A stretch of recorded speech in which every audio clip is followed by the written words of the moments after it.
Cinema हो, समाज हो, गुलाबी रंग को लड़कियों से जोड़ने का एक दौर चला आ रहा है।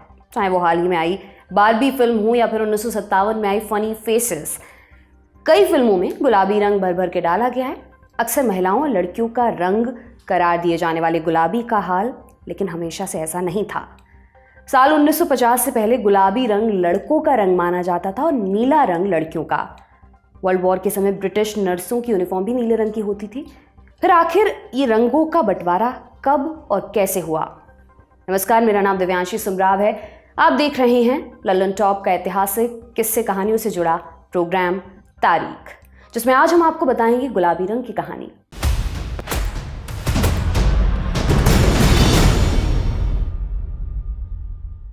पहले विश्व युद्ध के समय की ये बात है, मतलब 1914 के आसपास। एक तरफ फ्रांस की सेना की वर्दी नीली थी, दूसरी तरफ ब्रिटिश नर्सों की यूनिफॉर्म भी नीली थी। युद्ध में शामिल अमेरिकी नर्सों की वर्दी भी नीली ही थी। माने लड़कों और लड़कियों के जेंडर को किसी खास रंग से जोड़कर नहीं रखा गया था। नीले रंग की यूनिफॉर्म का एक प्रमुख कारण यह भी दिया जाता था, ये रंग गंदा कम होता है। बड़े लोग तो बड़े लोग, बड़ों में जेंडर के आधार पर रंगों का भेद देखने को कम मिलता था। लेकिन फिर एक दौर आया जब बच्चों के कपड़ों के रंगों को जेंडर से जोड़कर बेचा जाने लगा, मगर इसमें भी खेल किया गया। 1918 में एक अमेरिकी ट्रेड पब्लिकेशन अनशॉ इनफैक्ट्स में छपे लेख की माने तो जनरल नियम ये थे कि नीला लड़कियों का रंग है। इसके अलावा लेखक, लेक्चरर्स और रंगों के मामलों के एक्सपर्ट गेविन एवांस के मुताबिक 20वीं सदी के आसपास अक्सर लोग महिलाओं को सलाह देते थे, अगर तुम चाहती हो कि लड़का मर्दाना बने तो उसे गुलाबी जैसे मर्दाना रंग के कपड़े पहनाओ। 1925 में I.F. स्कॉट फिट्जगेराल्ड की किताब द ग्रेट गैट्सबी आई। इसमें भी पिंक को मर्दों की पसंद बताया गया था। इसके अलावा 1927 में आई टाइम मैगजीन में ये भी आया कि बॉस्टन, न्यूयॉर्क जैसे अमेरिकी शहरों की कई बड़ी दुकानें लड़कों को गुलाबी रंग पहनाने का सुझाव देती थी। इसमें ध्यान रखने वाली बात यह है कि तब रंगों का विभाजन आज जैसा नहीं था कि ये पहनो या वो ना पहनो। आज पश्चिमी देशों में बच्चों का जेंडर बताने के लिए दी जाने वाली पार्टियों, जिन्हें कहते हैं जेंडर रिवील पार्टी, उसमें साफ तौर पर इन रंगों का भेद देखा जा सकता है। इन पार्टियों में होने वाले बच्चे के जेंडर को सांकेतिक तौर पर रंगों के सहारे बताया सिखाया जाता है। सीधा हिसाब, गुलाबी आया तो लड़की, नीला आया तो लड़का। ऐसे में सवाल उठता है कि कब ये रंग बांट दिए गए? पहले बताकर ही सस्पेंस खत्म किए देते हैं कि ऐसी कोई एक घटना नहीं है जिसके बाद लोगों ने लड़कियों को पिंक कपड़े सौंप दिए हों। इतिहास में ऐसे कई वाक्य देखने को मिलते हैं जिससे रंगों का बंटवारा धीरे धीरे हुआ होगा। इनमें से एक में हिटलर का हाथ भी हो सकता है। आइए समझते हैं।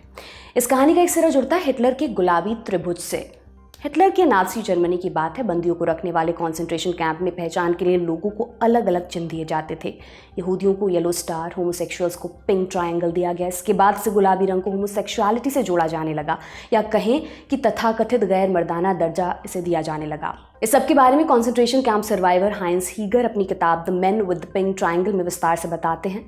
बाद में पिंक ट्रायंगल को होमोसेक्सुअल मूवमेंट्स के प्रतीक के तौर पर भी इस्तेमाल किया गया। भले ही हिटलर ने जानबूझकर गुलाबी रंग ना चुना हो, मगर ये रंग काफी हद तक तथाकथित मर्दाना मानकों से दूर होता गया। ऐसे जो रंग मर्दों का रंग माना जाता था उसे मर्दों से अलग करके देखा जाने लगा। लेकिन यही सिर्फ इकलौता कारण नहीं था। गुलाबी रंग को लड़कियों से जोड़े जाने में अमेरिकी राष्ट्रपति की पत्नी की भूमिका भी मानी जाती है, यानी कि बात करते हैं मेमी पिंक की। 1953 में अमेरिका के 34वें राष्ट्रपति बनते हैं ड्वाइट डेविड आइजनहावर। भले ही उनका सीधा इससे कोई लेना देना ना हो, लेकिन उनकी पत्नी मेमी का रंग बंटवारे से लेना देना जरूर है। दरअसल अमेरिका में राष्ट्रपति की पत्नी या कहें फर्स्ट लेडी को किसी सेलिब्रिटी से कम दर्जा नहीं दिया जाता। माना जाता है कि एक रोज फर्स्ट लेडी ने किसी फंक्शन के लिए पिंक ड्रेस पहनी, बाकायदा पिंक नेकलेस के साथ। ये लोगों को बड़ा पसंद आया, खासकर महिलाओं को। वो अक्सर गुलाबी रंग ही पहनती थी, यानी कि मेमी। यहाँ तक पिंक के एक शेड को फर्स्ट लेडी के नाम पर मेमी पिंक भी कहा जाने लगा। धीरे धीरे लोग पिंक को लेडी लाइक रंग कहने लगे। यहाँ पर यह ध्यान रहे कि लेडी माने शाही, आम महिला नहीं, यानी पिंक ऊंचे दर्जे में इस वक्त चला गया। फिर क्या था? अखबारों से लेकर टेलीविजन विज्ञापनों तक गुलाबी रंग को लड़कियों से जोड़कर दिखाया जाने लगा। सिनेमा से लेकर टेलीविजन एड्स में लड़कियों को गुलाबी रंग में दिखाया जाने लगा। एक सवाल ये भी कि आम लोगों और दुनिया भर में चलन पहुंचा कैसे? इसके दो उदाहरण लेते हैं। एक कोल्ड ड्रिंक का जो अमेरिका से दुनिया भर में फैल गई, कठिन भाषा में कहें तो ग्लोबलाइजेशन। दूसरा उदाहरण तेरे नाम फिल्म का। याद है ना आपको तेरे नाम? तेरे नाम आने के बाद क्या क्रेज आया था लोगों में, बीच से मांग निकाल कर बाल बनाने का है, ऐसी कुछ सेलिब्रिटी फैशन का मामला है। शास्त्रों में तो नहीं, लेकिन इसे ही कहते हैं पॉप कल्चर, पॉपुलर कल्चर। कोई फेमस इंसान, कोई आइकन जो कुछ पहने, खाए, बेचे, आम लोग भी वैसा ही करने लग जाते हैं और दुकानें वैसे ही कुछ बेचने लग जाती हैं। माने गुलाबी को लड़कियों का रंग बनाने में फिल्मों का, अमेरिकी फर्स्ट लेडी, बाजार और हिटलर सबका मिला जुला हाथ हो सकता है। आप इस पर क्या सोचते हैं, हमें कमेंट करके ज़रूर बताएं। तो तारीख के आज के एपिसोड में इतना ही।